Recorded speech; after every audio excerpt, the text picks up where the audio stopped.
Este projeto é quase um projeto completo, especialmente o programa, não quer dizer que depois o projeto final, o que eu fiz, seja completo. Os projetos nunca são completos. Mas é um projeto que tenta abarcar vários vetores. Começa pelo urbanismo, criou-se um novo espaço urbano, uma praça, chamada Praça da Time Out. Que antigamente existia um cul-de-sac em triângulo, que é uma forma desagradável em urbanismo, e agora ficou em trapézio, porque houve um elemento que foi posto. Portanto, criou-se um novo espaço urbano, uma praça, primeiro ponto. Portanto, mexe com a malha da cidade. Segundo ponto, foi feito uma torre, de maneira a que divide a praça e cria fundo esse novo espaço, em que esse espaço vai afunilar e fica uma espécie de traseiras diferente. E, portanto, faz uma zona de serviços que é muito importante para ficarem a logística dos restaurantes todos e dos espetáculos e das lojas dessa praça. E há um terceiro elemento, quase que posso chamar de design, que é o desenho e a pormenorização da torre, que tem a ver com arquitetura, no sentido da arquitetura do roço e da arquitetura da cidade. Não é há a cidade urbanística e há outra visão que a cidade é feita de arquiteturas.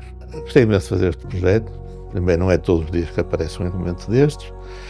E outra coisa que também gostei foi do suspense que o projeto teve e a sua aprovação. A coisa mais difícil deste projeto foi a sua aprovação. O projeto foi simples. Tive um bom cliente que gostou da ideia e apoiou-me sempre, que é a Time Out. Quando eu propus, vamos fazer uma torre que tem uma história. Porquê é que vou fazer uma torre? O gajo é maluco, levantou-se de manhã e disse, vou fazer aqui uma torre. Não é assim. Foi quando pedi autorização, fui falar com a Câmara do Porto. Há uma ideia, penso, encontrei o Rui Moreira, que conheço, e ele disse, o que era interessante era, porque não queres fazer tal restaurante e café na parte alta, na colina da Batalha, que dá para as traseiras dos hotéis da Batalha, e que fica em cima do túnel de São Bento. E há umas escadas de lado que sobem. E era, então nesse dia não tinha pulmões, aqui há uns anos subi, e a vista é maravilhosa, porque fica no eixo da Torre dos Clérigos. Quando chegar lá acima, tem uma vista lindíssima para a frente, depois estamos fechados, quer pelos armazéns da estação de São Bento, quer pelas casas. E, portanto, a vista é unidirecional em relação aos Clérigos.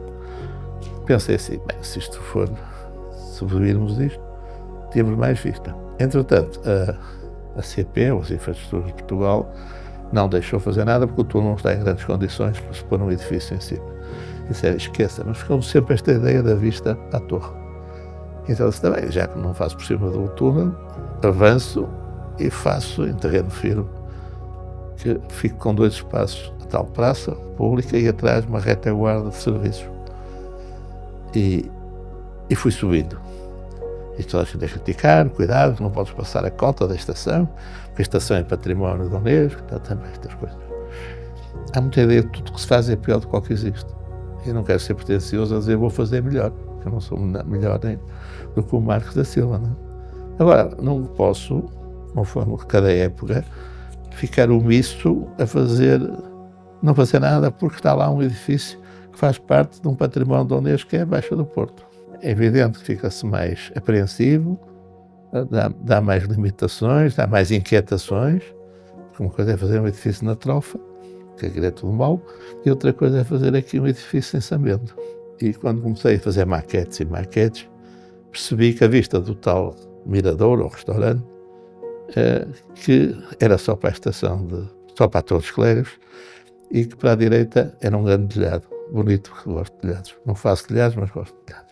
E então isto precisava de subir, para se passar por cima do telhado, ter uma cota, subir a cota mais 3 metros.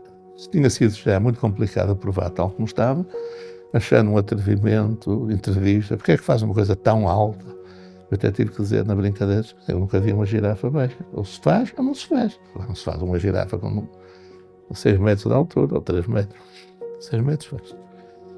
E, portanto, toda a gente ficou com as mãos na cabeça. Agora isto tem que abrir em junho, mas não sei o que mais.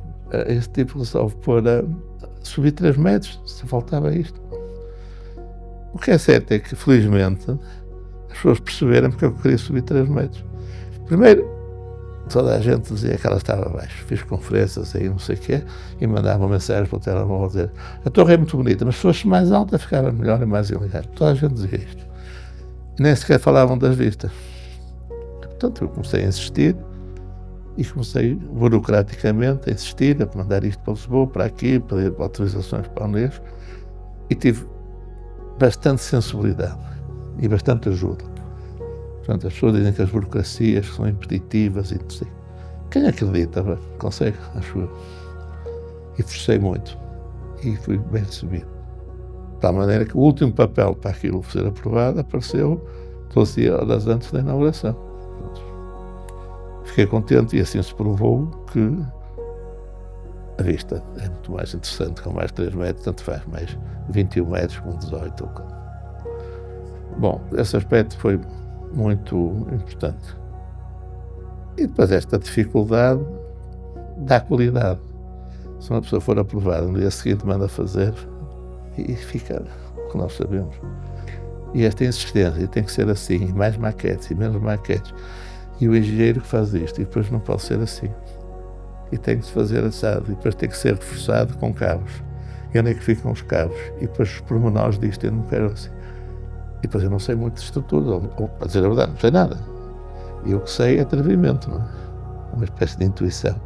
Na arquitetura a intuição funciona bem, na engenharia geralmente cai.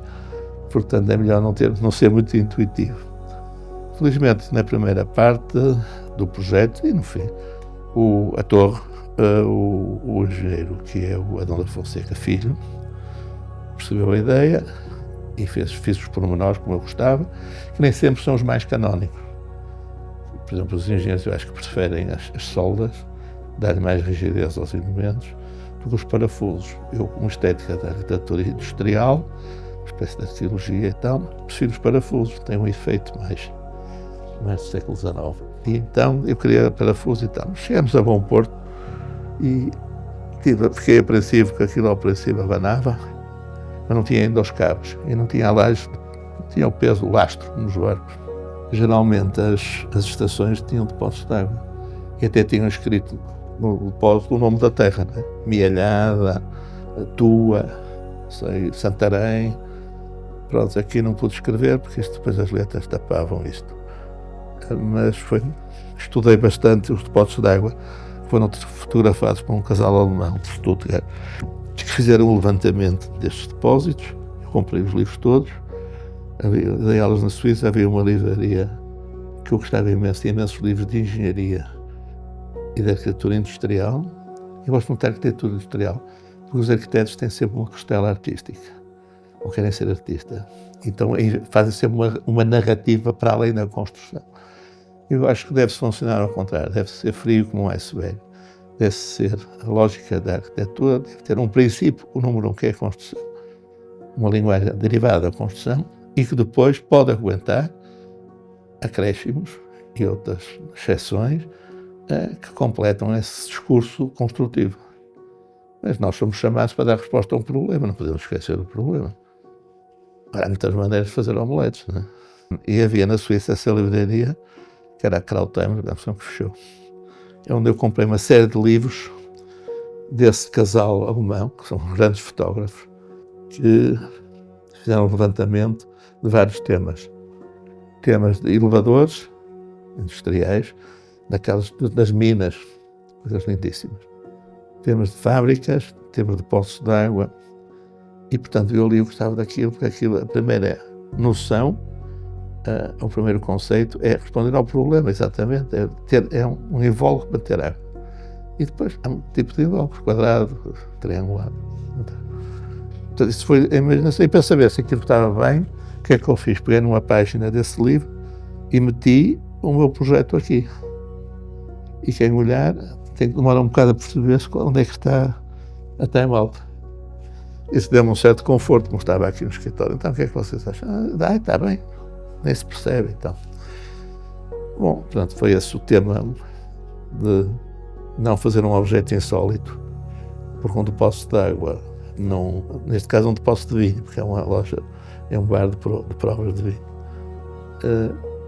é uma coisa que não é contra a natura. E, portanto, a torre ficou bem, Se fosse hoje, o pé direito da torre está um bocado bolacha. Há umas coisas que eu detesto, um bolo de bolacha, que são bolachas sobrepostas. Ele está assim um bocado. Está muito alto, elegante, e depois chega lá acima. Tem 3 metros, que é o mínimo, cheio de medo. O mínimo para o público é 3 metros. Para que ele tivesse 3 metros e meio ou 4, ficava muito melhor. Mas depois, mais legislações, e os bombeiros, e os elevadores, tem que dar proteções e vidros. Eu queria redes para aumentar esse lado industrial do edifício. E críticas e jornais, até que um professor meu amigo de arquitetura, de história, disse que, não está a gente a criticar-te por causa disto. O projeto do Marco da Silva tem uma torre, chamada Torre de Telé, que é uma coisa muito maior do que o que tu fizeste. E manda-me então esse desenho. E é evidente que nós funcionamos flash. Portanto, nós vivemos da intuição e a primeira imagem são flash. Passa a aparecer imagens que são desconexas e a razão dessas imagens são completamente arbitrárias. O que é o projeto? O projeto é o processo em que nós vamos estudar e desenhar para ver se conseguimos que essa imagem arbitrária passe a ser consistente. E, portanto, isto é uma espécie de uma viagem que é preciso fazer, de croquis, maquetes e tal, para ver se conseguimos ter argumentos para destruir a arbitrariedade.